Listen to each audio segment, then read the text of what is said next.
Le message essentiel que nous a laissé Jésus le Christ lorsqu'il est venu sur la terre est fort simple.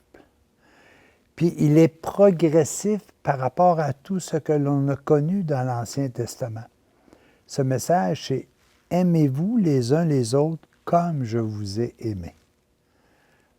Je vous lis ce texte et par la suite, on voit comment ça doit s'appliquer chez nous. Au soir du jeudi saint, j'ai donné à mes apôtres un commandement nouveau. Aimez-vous comme je vous ai aimé. Essayez d'en comprendre la nature et l'élévation. Celui qui aime sans retour aime à la façon de Dieu. Il aime comme Dieu aime. Le soleil brille sur tous les êtres et il leur demande jamais rien en retour. Il communique la vie à toutes les plantes que vous semez et il n'exige rien de votre part. Il vous éclaire tout le jour pour que vous vaquiez à vos occupations quotidiennes. C'est par lui que s'évapore l'eau des océans que vous recevez sous forme de pluie vivifiante pour les hommes, les animaux et les plantes. C'est à cause du soleil qu'il y a les sources et les rivières qui irriguent vos champs. C'est encore à cause du soleil que vous recevez la chaleur douce et bienfaisante, et s'il disparaissait pendant quelques jours, toute vie cesserait sur la terre. Et que vous demande le soleil en retour? Rien.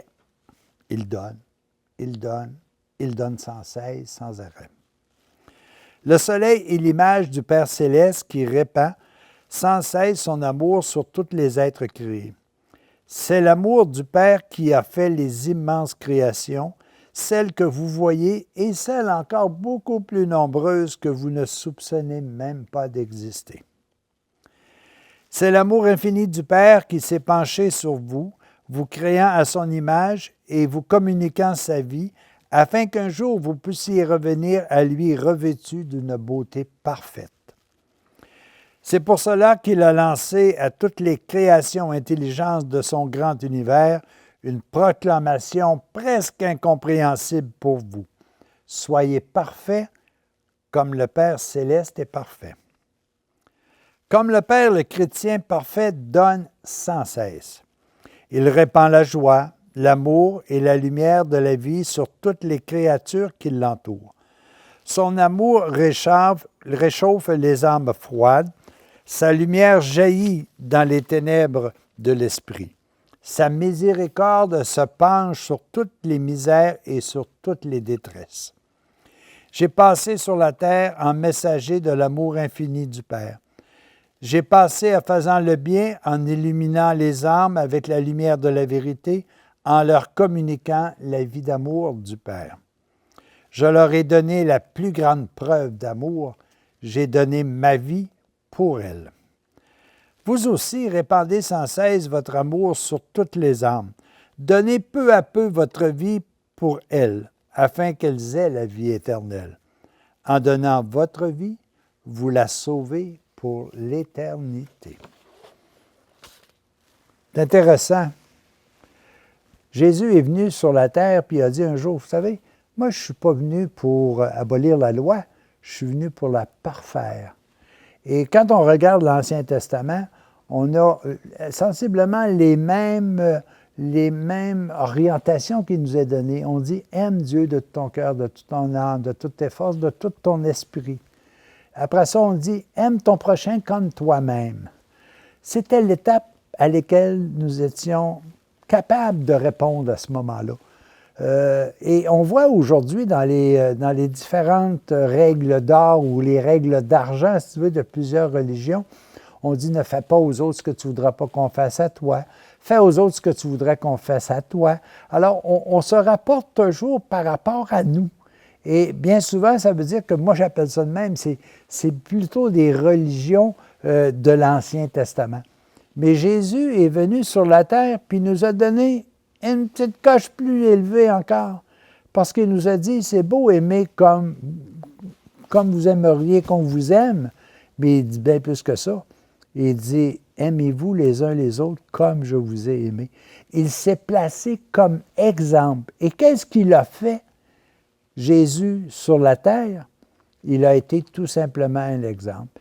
il s'est promené de place en place, il a donné de l'enseignement, il a dit aux gens comment être heureux, il a guéri, il a fait des miracles, et bien plus, il a donné sa vie. Pour que l'on comprenne, il a fallu qu'il donne sa vie physique. Et nous autres, aujourd'hui, bien souvent, on va dire « Ouais, mais me semble que tu as donné ta vie pour les autres. » Bien, c'est justement parce que tu es sur le bon chemin. Quand tu as passé ta vie à aider ceux et celles qui sont autour de toi, qui ont besoin, lorsque tu as mis ton cœur à la découverte de la misère pour pouvoir la guérir, pour pouvoir la consoler, tu as donné ta vie. Ce n'est pas nécessaire que tu meures à ton tour sur la croix. Oui, tu vas le faire en éliminant de toi ce qui ne vient pas de ton origine divine. Là, tu vas faire un sacrifice, tu vas faire un don, tu vas te sacrifier pour quelque chose.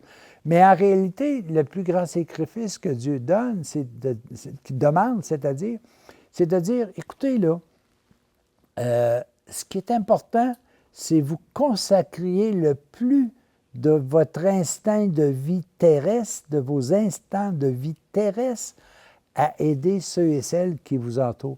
Ça s'appelle donner ta vie terrestre pour conserver la vie éternelle qui est en toi et qui est autour de toi.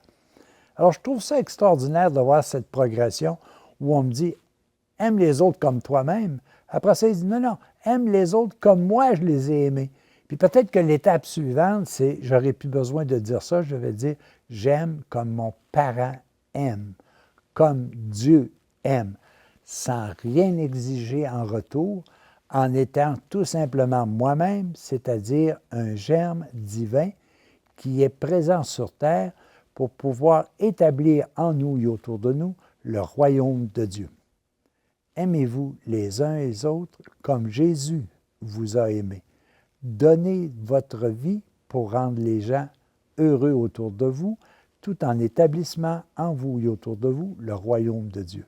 À tous et à chacun, bonne mission.